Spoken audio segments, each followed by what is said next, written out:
So our Senior Leader Apprenticeship program leads to a Postgraduate Diploma in Senior Leadership with the optional route to top up to a Master's. So my name is Rosie Gill, and I'm the Head of Client Relations for Apprenticeships at Alliance Manchester Business School, which is part of the University of Manchester. So today I'm joined on the call by my colleague, Maheen. Hi everyone, thank you so much for joining. So my name's Maheen and I am the Client Relations Manager for our apprenticeship programmes here at Alliance Manchester Business School. I'll be monitoring the chat today, so like Rosie said, do pop your questions in there and we'll come to them towards the end of the webinar. Thanks. And we're also joined by Carol, who's one of our practice-based tutors on the programme. Hi everyone, thank you for joining us today. As Rosie says, I'm a practice-based tutor. I work with apprentices in supporting them in their journey throughout their whole Senior Leader Apprenticeship. My background is many years in marketing and strategic management. And before I joined the Alliance Manchester Business School in 2022, I was self-employed for 20 years as a marketing and strategic management consultant. Looking forward to meeting you all. Thank you both. So a little bit about Alliance Manchester Business School before we tell you more about the apprenticeship itself. So we've been delivering executive education programs for over 50 years. So you can see behind me the building and also a photo on this slide. So we offer 3 streams of programs. We offer our Senior Leader Apprenticeships, which we'll be telling you all about today. We also offer short business courses, which are 2 to 5 day courses around specific areas that are real sort of important niche areas where for which leaders would like to develop in. And then we also offer customized programs for organizations that want some support around perhaps a bespoke situation or a bespoke plan in their leadership training. We are internationally renowned. We are triple accredited and in the world's leading rankings. And we also have clients in over 30 different countries across 6 continents. So all of our programs are sort of based around the leading research that we have as a university and a business school, and years of industry expertise that our lecturers and academics have.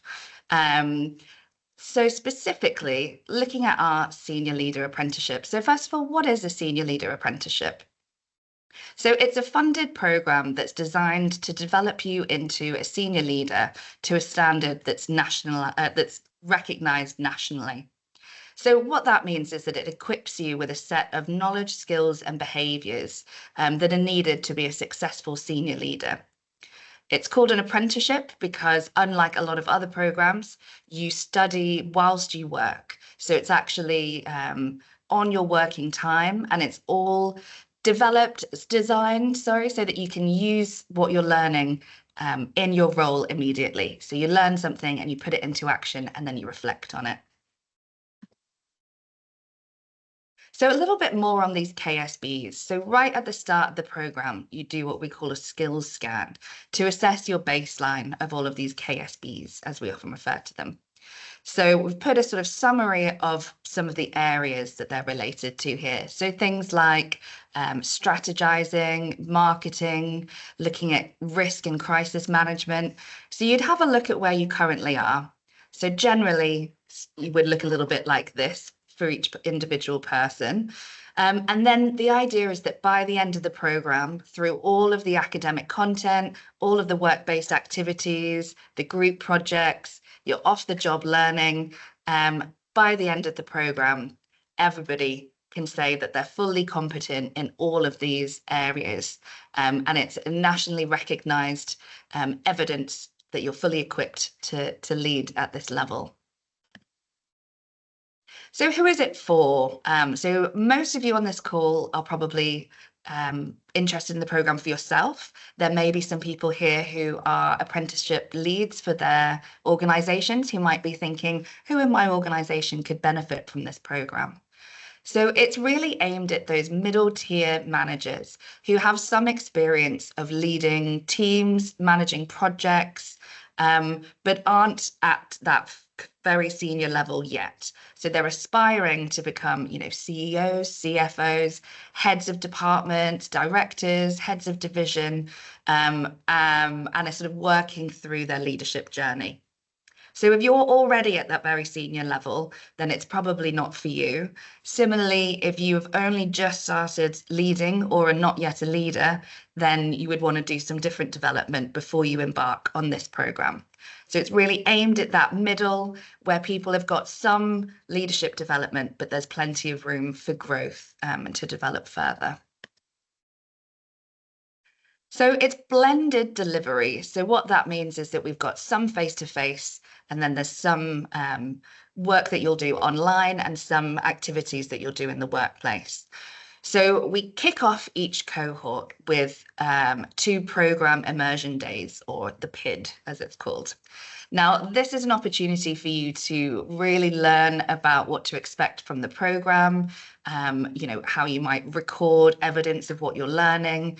And then throughout the program, there are 6 2 to 3 day in-person workshop chunks, sort of every few months whilst you're on the program. All of these are face-to-face. There's no option to join online. We really feel like the immersive and sort of invigorating, really, aspect of these workshops comes from that face-to-face engagement, working with your peers and sort of really digging into the content that the course has to offer. So we also have a virtual campus with a whole wealth of resources for you. So there's lots of online learning that you can do. It might be that you haven't written an essay in a while, so you might need a refresh on referencing. You have access to the university's online library.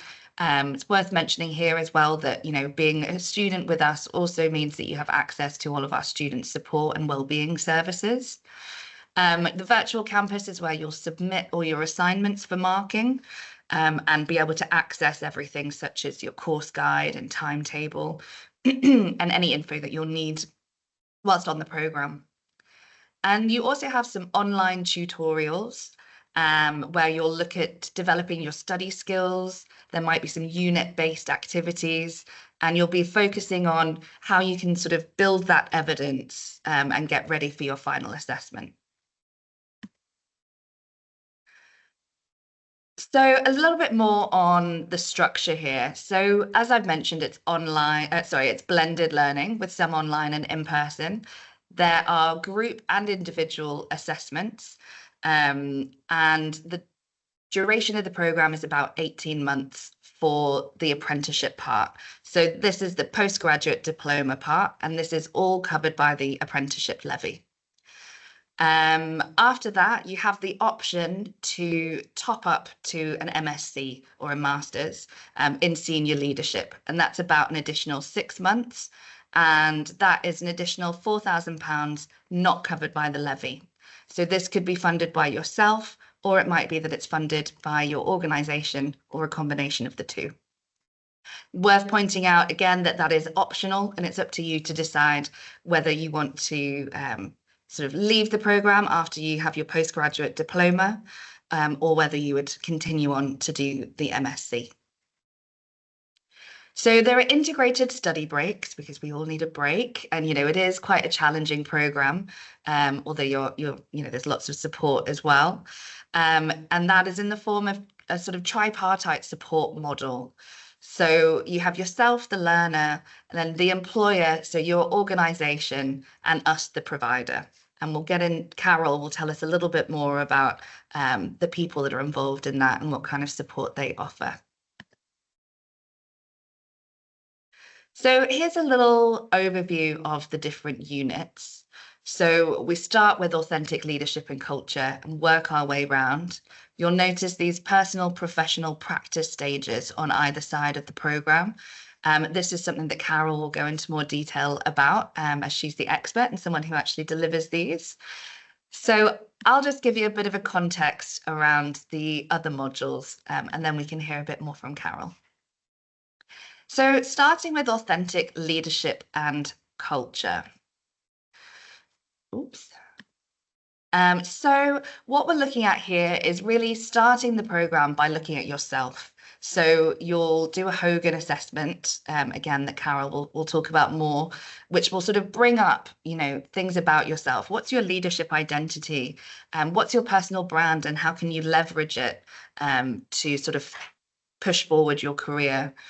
Looking at influencing, collaboration, culture in the workplace, and leadership in a post-pandemic era and what that looks like. Looking at ethical and values-based leadership, and how to sort of build a culture of innovation and diversity. So strategic management in global context. So looking here at this, you'll learn how to use horizon scanning to look at competitors, look at what other people are doing in the market, look at productivity and competitiveness and entrepreneurialism. You'll be able to analyze some different data, information, and how you might use that for your organizational and strategic decision making. Within this unit as well, you have lots on marketing, brand, and values, and how that can sort of really form your organization's identity. Then we have the first of our personal professional practice units, which I won't dwell on too much because Carol will give the inside scoop here. But this is all about sort of the practical application of the learning. So taking what you learn and putting it into your day-to-day in the workplace.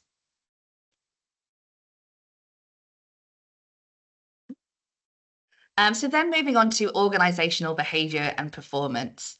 So looking here at things like employee engagement, motivation, and collaboration, what might be some of your organization's blind spots? How can you manage performance whilst being inclusive and looking after everybody's well-being? Then we move on to innovation and change in a digital world. So as we know, this is a hot topic.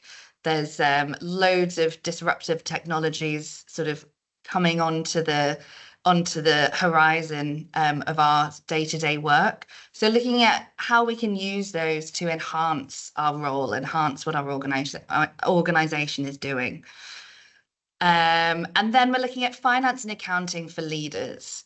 So here, how can you interpret financial information? It might not be, you might not be working in finance, but all leaders should be able to talk confidently about numbers, be able to look at risk management and plan for the future. Then we have our second personal professional practice unit. And this is really helping you to prepare for your final assessment and gateway, which we'll go into in a minute in a bit more detail. And then finally, you have sustainability and environmental social governance. So here, really looking at ethics, responsibility and sustainability, corporate integrity and governance, and how you can lead in a way that is ethical and values-based. So I'm going to hand over to Carol to just talk a little bit more about the structure of the programme and the support that's offered as well. Excellent. Thank you, Rosie. Hi, everyone again. Just really this slide, I know it's very complicated, so don't worry about it too much. It's really just to focus on the whole overview of the programme. So Rosie gave us there a very brief outline of each of the units, which are in more detail on the slides. But what we start with is Hogan. Now, the Senior Leader Apprenticeship is the 18 months of the taught programme of all these 8 units will give you your postgraduate diploma. So every single assignment you submit for all 8 units will form the overall mark you get for your degree. So that's why all the 8 are together, because every assignment that you do, including the personal professional practice, will form your PGDip, your postgraduate diploma, your degree. So in order to get the ball rolling, remember, as a senior leader in the making, which is what you will be doing, this is about who you are and how you're perceived, how your personality traits, how your personal practice, how your behaviour is manifested to those who are working with you, for you, around you. So Hogan is where we start. Now, I've been around for many years and working. It's over 40 now. I'm going to start fibbing about it because I sound like a dinosaur. But it's about understanding who you are. Now, I've done lots of psychometric assessments, and I'm sure many of you on the call have done them too. But Hogan gives a very different view of you and your reputation, your identity, and it's one of the best psychometric tests I've ever done. And I just think I wish I'd have known about this 40 years ago, and a lot of people's lives would have been a lot better. Trust me, it's that good. So Hogan's where we start. So who you are, how you behave, what your personal development needs might be. So when we do a Hogan, you have a one-to-one feedback, and we talk to you at that meeting about looking at personal development goals, things that you might want to achieve. So that's right at the beginning. But that Hogan comes into play all the way through all the different units.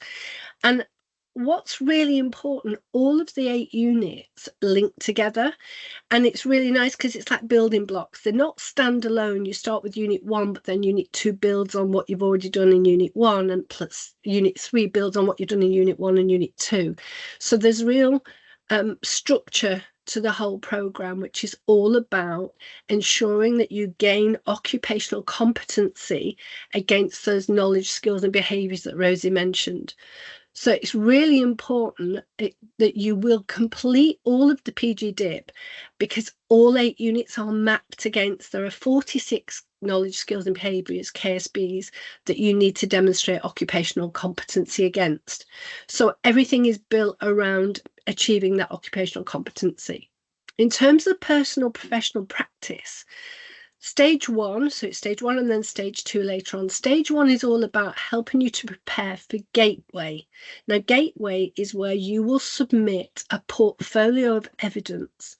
So Rosie mentioned there, it's about the application of how you actually demonstrate that you've achieved your postgraduate diploma, how you've taken all the learning and applied it within the workplace. So that's, and I'll talk to you in a couple of slides time about the role of practice-based tutors and your coaches, and in terms of delivering at Gateway what's expected. So don't worry too much about the detail, but just know that everything is structured against making sure you get to Gateway, that you're fully prepared to be able to upload a portfolio of evidence, because we'll be encouraging you all the way. Whereas stage 2 of personal professional practice is more about actually preparing you then to, once you've gone through Gateway, to go to the endpoint assessment, which is a live event with an independent assessor. So it's really making sure there's a full understanding. Yes, it's challenging because it's in level 7 Senior Leader Apprenticeship, but it's also, you will be gaining a degree whilst doing all the work. So I don't think there's anything else at this stage I need to add, and I see there's questions, so we'll answer those questions at the end. If you decide to go ahead and apply, we'll go into that a lot more detail at the Programme Immersion Day.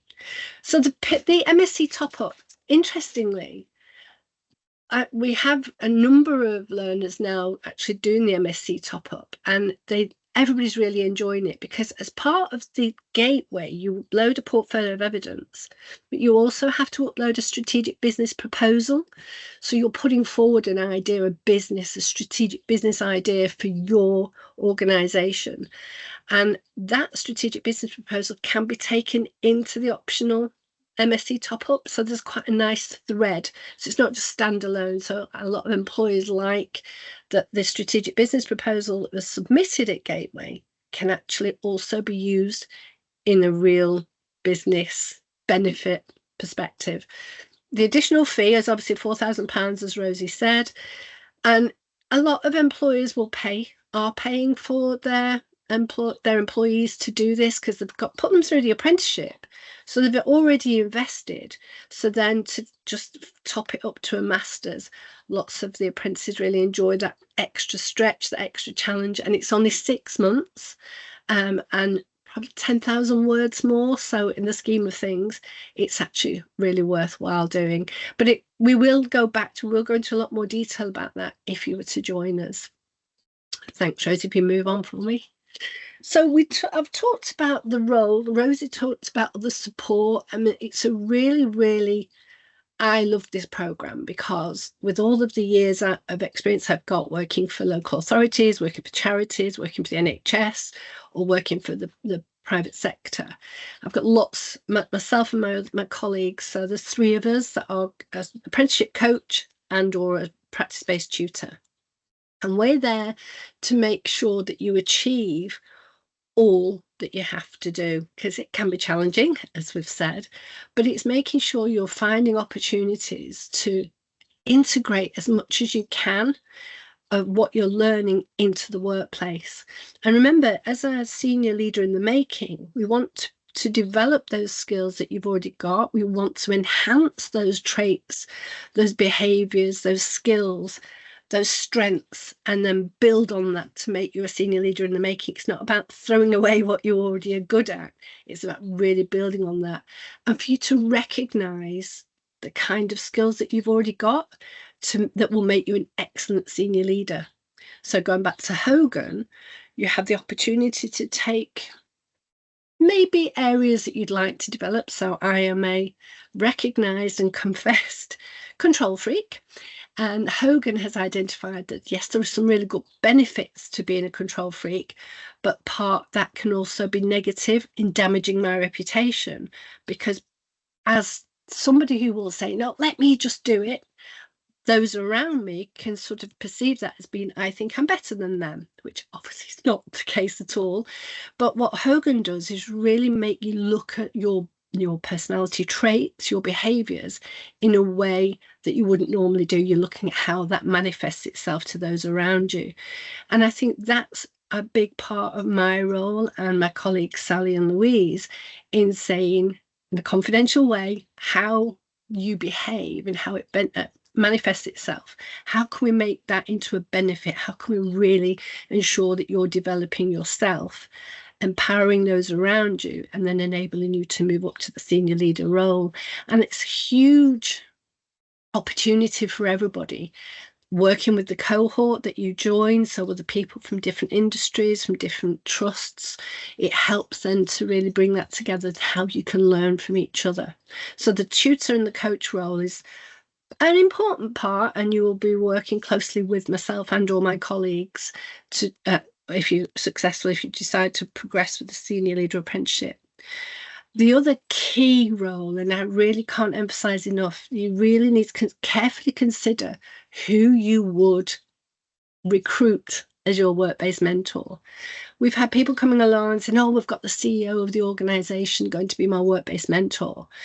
Wonderful, because obviously they can expose you to all aspects of the business. They can introduce you to different teams. The problem that we sometimes have is a CEO is so busy they can't then commit to you as an apprentice in terms of meeting at the tripartite progress review meetings, which I'll talk about in a second. They need to complete some Aptum paperwork, filling in boxes.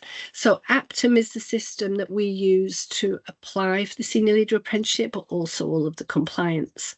So a tripartite progress review meeting is literally myself as the tutor, yourself as an apprentice, and your work-based mentor, where we get together to review your progress against those 46 KSBs that make up the Senior Leader Apprenticeship. So those are really, really important. So which brings me nicely on, thank you, Rosie, to off the job. Now, OTJ, off the job, is something that you need to do as part of a Senior Leader Apprenticeship. Your work-based mentor is really important here in making sure you get those approximately 8 hours a week. So we call it off the job. For those of you who are not familiar with apprenticeships, you have your normal daily job. So off the job is during your normal working day, you will spend time studying your Senior Leader Apprenticeship. Now we have, I don't know, 550 hours per contract for the whole 18 months is your learn time, your planned hours. And that 552 hours will be split across the whole 18 months. So there's no pressure in doing additional work. The program, the Senior Leader Apprenticeship, all 8 units, writing the assignments attending the workshops, attending the tutorials, watching the tutorials back will make up, you will meet those off-the-job hours in meeting those 46 KSBs. And I think I just wanted to add something here about the workshops. Rosie touched on it, that it's about, they're mandatory. But I often get, and I scribbled a note before, regular feedback from apprentices who are doing the Senior Leader Apprenticeship that the workshops are the best bit because you get together with those in your cohort, you share experiences, it's real activity based within the workshops themselves. So the 8 hours very, very quickly met, particularly when it's workshop time and when it's assignment time. So don't worry. But if you can integrate it, which is really important from our perspective, if you can integrate it and take all of that learning, apply it in the workplace, make tiny tweaks to your practice or behaviour, then you've got evidence as you're going along that will then form your portfolio. Rosie, I think I've covered everything. Is there anything you think I've missed? I think I'm there. No, that's brilliant. Thank you, Carol. No worries. Lovely. Thank you so much. So yes, it is a lot of work, but look at the rewards that you reap. So you come out with some really sought after qualifications, and you're supported all along the way, as we've sort of described with that tripartite model. So you get accreditation at level 7 Senior Leader Apprenticeship standard. You get a postgraduate diploma in senior leadership from the University of Manchester, as well as professional recognition award from City and Guilds and membership of the ILM, or Institute of Leadership and Management. Should you decide to go on to the Masters, then you'll also get a Masters or MSc from the University of Manchester. And of course, this comes with the big graduation ceremony, the hat, the gown. So, you know, it really is a very exciting moment when people do come to the end of the programme and see all that they've achieved. So entry criteria, I know we've had a few questions coming in about this. So as I've mentioned, it's really aimed at that middle tier manager. So there's 2 different routes to entry. So if you have a first degree at a 2-1 or above in any subject, then you would need to demonstrate at least 3 years of leadership and management work experience. So this is things like line management, project management, you know, being in charge of leading processes, and that you have a sort of strategical impact on your organization, and that you're wanting to increase that strategical side. If you have a 2-2, a third, or no degree, then you can absolutely apply. That's not a barrier. You would just need to demonstrate a minimum of 5 years experience of that sort of leadership and management time, really. And both routes require, you know, that you can show a strong and consistent career progression and achievement, that, you know, you are somebody who is determined and, you know, will take on a challenge like this and be able to see it through. And, you know, that you're really looking to progress within your organisation. So all applicants must have GCSEs at English and Maths at grade A to C or equivalent. Now, I know that some of you may have seen recent announcement from the government that they are waiving or removing the need for this as an exit criteria. So that is the case for people who are on programme. It's now up to them and their employer whether they wish to continue functional skills. However, we are keeping this as an entry requirement, at least for the moment, while we sort of assess what it would mean if this requirement wasn't here. So having a good level of English and Maths is really important in order to succeed on the programme. You know, it is challenging, it is level 7, and we really want to make sure we're setting everybody up for success. And in our view, you know, the best way, one of the ways in which we can do that is to keep this entry requirement in place. You know, we've been open with this. We opened the recruitment cycle a couple of weeks ago, and so we're not planning on changing it at this time. If you did your GCSEs or secondary school or equivalent in a different country or in a different kind of assessment style, just let us know, drop us a message. Our contact details will be at the end of this. You can send us a photograph of your certificate, and we can run it through a system that just looks whether it's equivalent and can be counted as a GCSE. If you're in a position where you don't have GCSEs or equivalent, you would need to complete a functional skills course before you could apply for the programme. So that's something to speak to your organisation about. Generally, local colleges offer free functional skills programmes to adults, and you do an initial assessment, and then that will determine how long your course will be.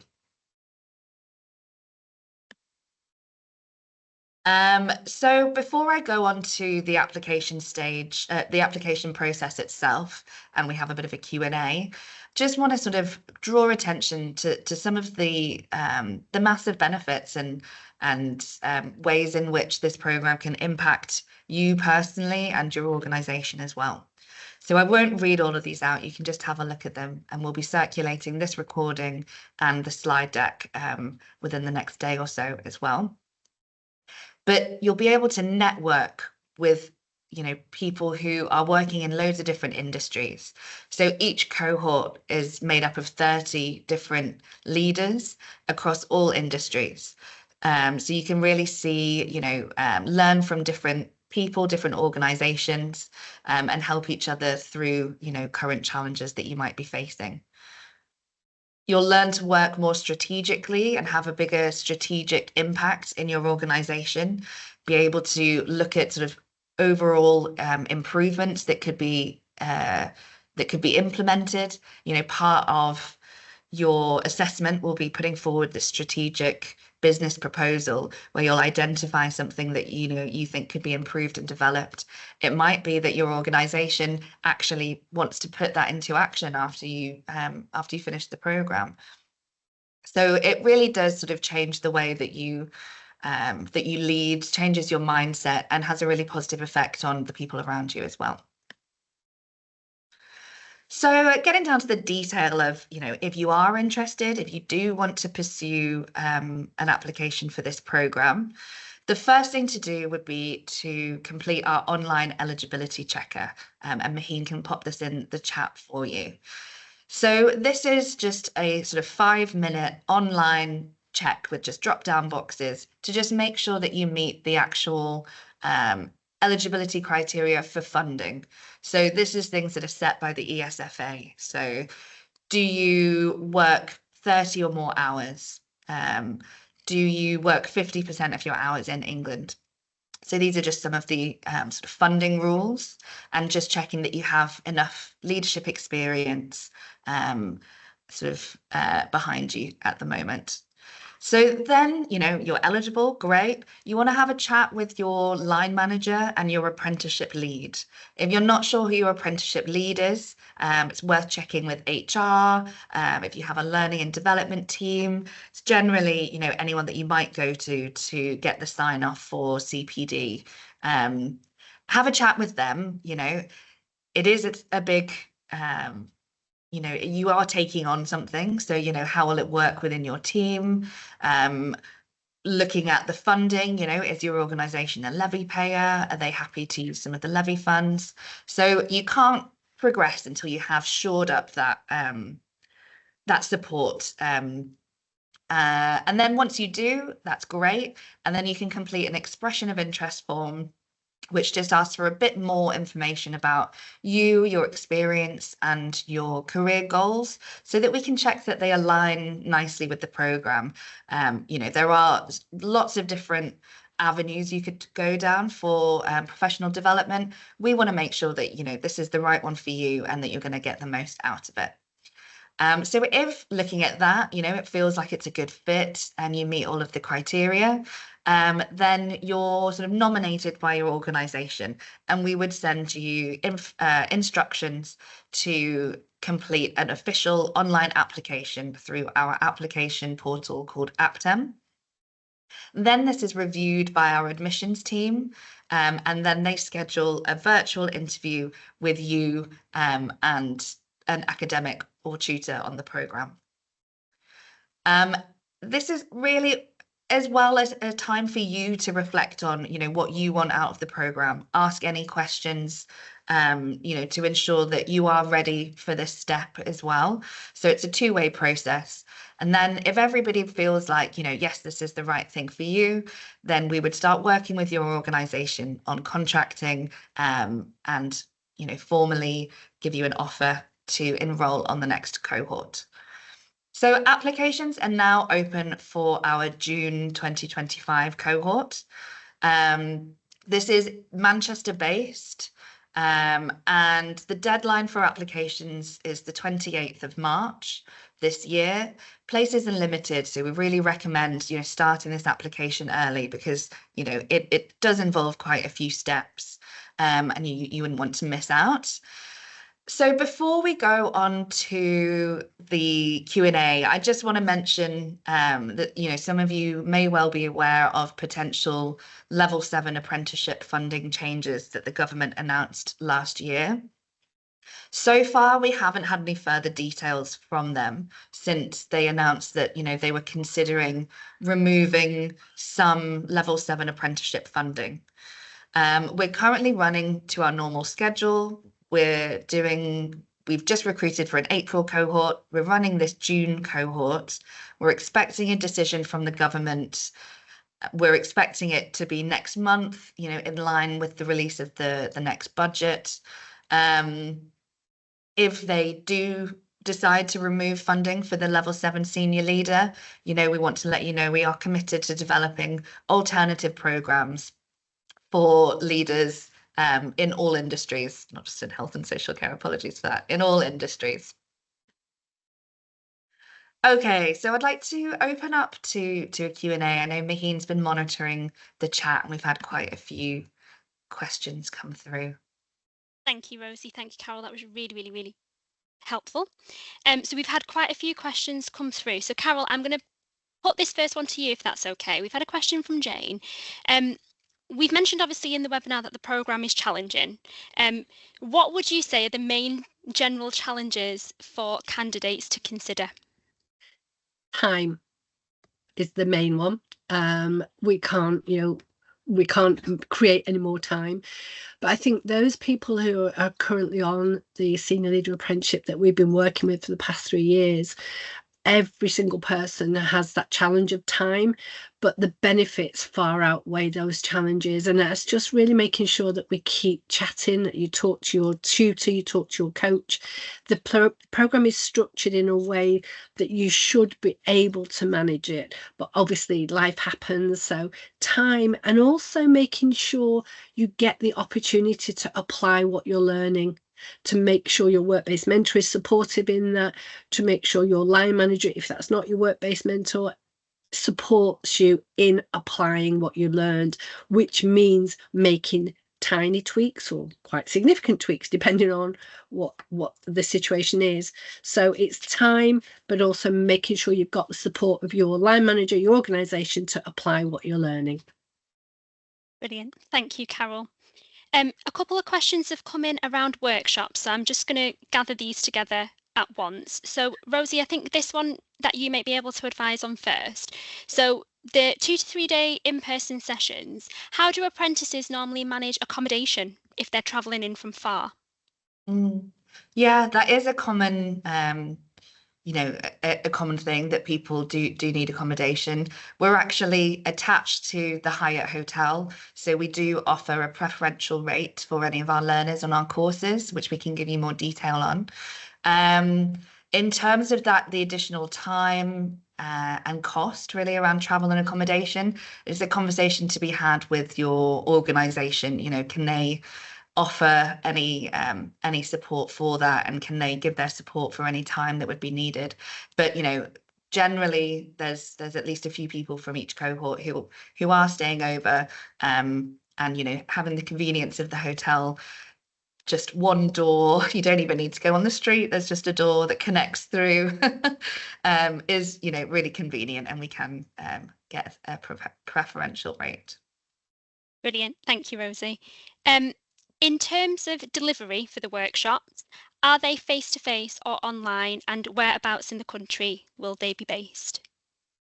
So the workshops themselves are all face-to-face, and they're all in Manchester, just along the Oxford Road corridor.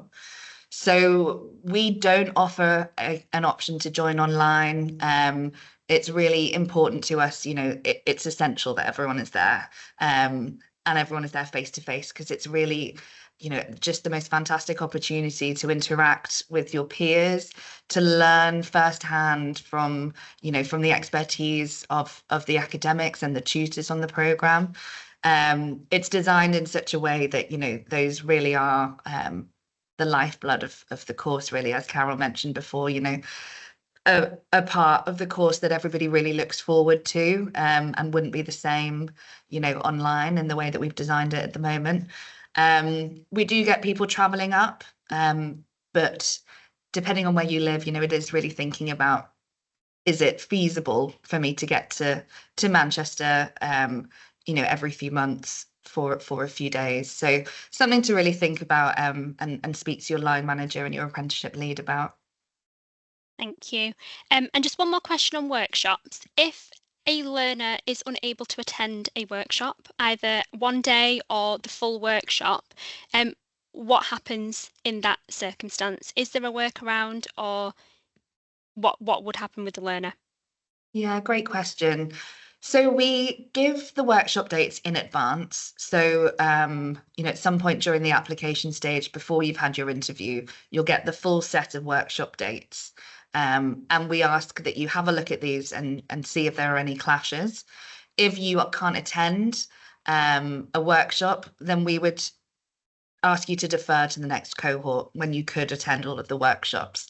They really are that important to the learning that they're not something that can be missed. We understand that the unexpected can happen. So, we deal with it on a case-by-case basis when it happens, but generally, if you're not able to attend, a full day or more, we would be looking at you stopping that unit, joining a different cohort, and then coming back to that unit at a later date.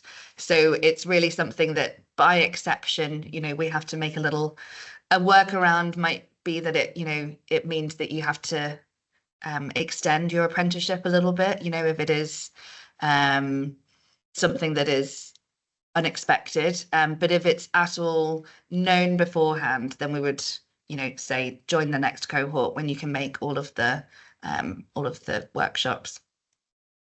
Thank you, Rosie. Yeah. Anything to add on that, Carol, do you think? No, I know people are keen to get these dates, and we can give some of them, but I'm sure the timetable will be available soon, because it's really, really important. These workshops in person are huge, as we've already said, a huge part, and to mix with others. So we understand, we totally get it, but if you're going to commit to doing the Senior Leader Apprenticeship, you need to commit to those workshops. And if you can't, as Rosie said, we need you to put you with a different cohort. It's really a big part of the consideration for everybody on the call, I would say. Brilliant. Thank you both. Just moving on now to qualifications. So Rosie, if somebody doesn't have their GCSEs, it's been over 20 years since they've done them, what happens? How can they get evidence that they've completed their GCSEs for their application? So absolutely, that does happen. The first step would be to contact your examining board, and request those certificates. If you're not sure who your examining board was, then getting in touch with your school, and asking them. Usually that's the best way to sort of track them down, and they can post you out a copy, and it's just a small fee.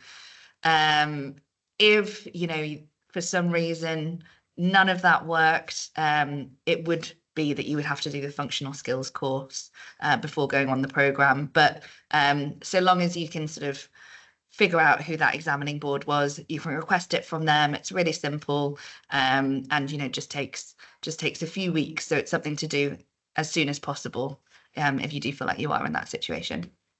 Brilliant, thank you. We'll post the link out in the chat if anybody wants to look at ordering their certificates. So just on apprenticeship funding, what is the cost implication for employers in terms of apprenticeship funding, and in terms of the masters, when would that be costed? So in terms of payment, up to the 18 months, so you have 18 months of learning and then you go into your endpoint assessment, that's all covered by the apprenticeship levy. So if your organisation is a large organisation, then it likely pays a certain percent of its turnover into a pot that we call sort of their own little apprenticeship levy pot, which then we can sort of connect to and draw down funding every month for you. If your organisation is a smaller organisation and isn't a levy payer, also absolutely fine. We can go down the route of co-funding with the government, where they fund 95% of it, and your employer would just need to fund 5%, which works out as £700 on this particular apprenticeship. Going further than that, though, there are also some sort of matchmaking sites. I know the Co-op have one, where some organisations are so large and have such big levy pots that they couldn't possibly spend it all in that financial year. And if they don't spend it, it goes back to the government.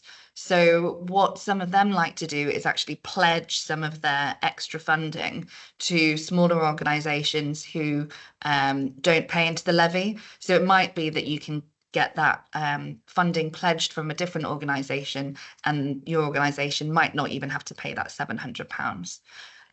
So worth exploring. It's an easy one if your organisation does pay into the levy, and your organisation can confirm that. If not, absolutely fine. You can just continue the application process, and then we'll work all of that out with your organisation once we enrol you. With the Masters top up, you don't have to decide until sort of basically at the end of the apprenticeship part of the programme. So it might be that, you're unsure when you start, and then, when you are coming to the end, you decide, actually, I would really like to do that additional part. And that Masters can also be paid in instalments. And it might be, that there's a CPD pot in your organisation that you could put a request in to use that, if not, you can pay for it by yourself. But yeah, anything you can do to try and get that support from the organisation would be preferable. Brilliant, thanks, Rosie. A question for both Carol and Rosie here. So either of you can take this first. So you've spoken about each of the different units, and we've spoken about the role of a practice-based tutor or apprenticeship coach. So in terms of delivery, is each module delivered by a different tutor? So how does the delivery model work for this programme in terms of unit delivery, and then how the practice-based tutor apprenticeship coach would feed in from there? I'll take that, Rose, if you want. Yeah, all 8 units, so 6 of the academic units will be delivered by different experts in their field, so different lecturers. Personal professional practice is myself, supported by Dr. Paul Evans and the other tutors. So yeah, I think part of the unique selling point that we have is this wide, diverse, fabulous pool of lecturers. She says, I didn't mean about me, I meant our lecturers, of course, because I'm not a lecturer. But yeah, they're all individual because they're experts in their field. So the academic units, the 6 academic units, will be delivered by different lecturers. Rosie, do you want to add anything from your perspective? No, just that they all, we're really lucky that they have so much industry expertise and experience as well. So as well as the sort of academic side of it, they've got that first-hand experience and knowledge of their sector.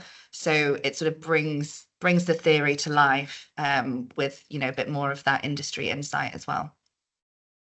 Brilliant. Another question for both of you. I hope you don't mind feeding this to both of you. So what kind of support do we offer to line managers and work-based mentors when their learners are on programme? Rosie, do you want to start with that one? Yeah, sure. So we have a work-based mentor guide in the first instance, which is really useful to help you recruit your mentor. So, it details exactly what they're committing to, what the sort of average time that they'll need to dedicate towards it would be. And so that's really useful to sort of, be upfront and make it clear and get them a bit excited about the program as well.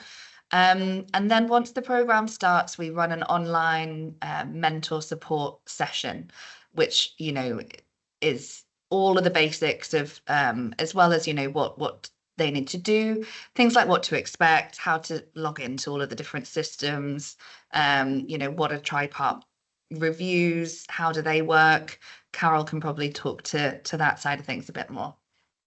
Yeah, and I think what's really important, so I work with my learners, and it is a tripartite. So I work very closely with my learners, my apprentices, but I also work very closely with their work-based mentors. So I often have work-based mentors contacting me and saying, can we just have a quick 10 minutes? Either they're struggling with that term, or they just want some advice and some input on how best to support their learners. So the tripartite really genuinely is a relationship between the three, the tutor, like myself, you as an apprentice, and your work-based mentor. So we never leave line managers or work-based mentors to struggle through, because particularly Aptum, if they're only using it once every 12 weeks or once every quarter, it can be quite daunting. So we support them as much as we can, and it's a full, truly tripartite meeting relationship. Amazing, thank you. So in terms of cohort structure, Rosie, I think this one's aimed for you. How often do we have cohorts for this programme starting? And just tagging on for that, you mentioned about the potential changes to level 7 apprenticeship funding. Could the June cohort be impacted by that as well? Yeah, great questions. So ordinarily we sort of try and run 2 cohorts of this program a year. Traditionally, we've done a spring and a sort of autumn/winter. We've put this June cohort in as an additional cohort because we have lots of demand for the program, and we're not quite sure, what its future holds. So it is possible that this is our final cohort. It really all depends on what the government announce, hopefully next month. If the funding goes, unfortunately, we won't be able to continue this particular programme. If the funding remains for the senior leader, then, we'd look at continuing our sort of cadence and looking at a November cohort. As soon as we know anything, we'll make a big announcement to everybody on our system. So, all of you, because you've been on this webinar, will now, have all of your details. And as soon as we hear, we'll let everybody know. But I appreciate, that it is a lot of an unknown at the moment. Yes, does that answer both? I'm trying to think what the other one now was. Yeah. Yeah, that's perfect. Thank you, Rosie. Just another one on eligibility. So you've mentioned about having to have a minimum of 3 to 5 years managerial experience. If someone doesn't have that level of managerial experience but has completed a level 5 apprenticeship in leadership and management already, would they still be eligible for the programme? Whilst it would stand, it would really help you in preparation for the programme, in terms of meeting the actual eligibility criteria, we have to be fair and consistent. And when we're talking about a degree, it is a level 6. So it would be, needing that level 6 degree at a 2-1 or above to meet the 3 years. If it is, level 5, I think that's an absolutely brilliant qualification, and I'm sure it would, really help you once you do have the once you have accrued the experience that you need to come on. But it wouldn't mean that we could adjust that for you, because it would count as that admissions criteria 2 rather than 1. Thank you. In terms of changes in circumstances whilst learners are on the course, so if somebody was to change their job or change their employer whilst they're on programme, would this impact their apprenticeship? So that is something, that does happen. Obviously, life happens, new opportunities happen. So what we would say is, we would love for you to continue on the programme so long as you have the support from your new employer.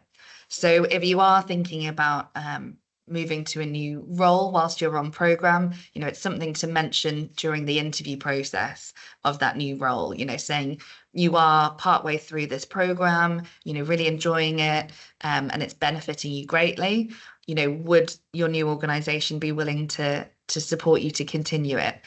If they are, then we would just do an employer transfer on our system, and you would hopefully just be able to continue on the program, as you were, just with a new organization. Obviously, you'd have to find a new work-based mentor that's at your new organization and get the support for, that approximately 8 hours a week of your contracted working hours to be spent on off-the-job training. Yeah, Carol, Yeah, I mean, it does work. We have seen it work, and people have changed quite successfully from one employer to another. I think they keep talking to us, particularly talk to your tutor, talk to your coach, just keep us in the loop. What causes the problem sometimes is people come along and say, oh, I started a new job yesterday, which is chaos for everybody concerned. So yeah, we can make it work, but I think just keep talking to us, just communicate with us. Okay, we'll just go to the last couple. I know we're moving towards the end of the webinar. So just one very quick one. In terms of dates, we've spoken about dates being released in due course, but do the dates for the programme broadly align with normal university semesters? We put in study breaks for holidays. So we have a break in the summer, we have a winter break, and a spring break. So I would look at it more like that than the academic year. So, we appreciate that people will want to go away, or have some time off during those 3 key areas. And that's where we've put in some study breaks. Those are indicated on the workshop timetable, which I will check with my colleagues if they're happy for me to send it out, in the next few days. Currently, it will just have the workshops on, not where the tutorials will sit, but it breaks out how much is like the unit, where the workshop sits, when you might have a study break. So that will make the picture a lot clearer for everyone. Brilliant, thank you. So just the last 2 questions now. So Rosie, in terms of application, is there a limit on the cohort, or would everybody who wants to apply be able to get a place? We're limited to 30 places. Once we sort of have invited 30, we'll then start a reserve list, so that if anybody does change their mind, drop out, or isn't successful in the interview, anyone at the top of the reserve list will then be invited.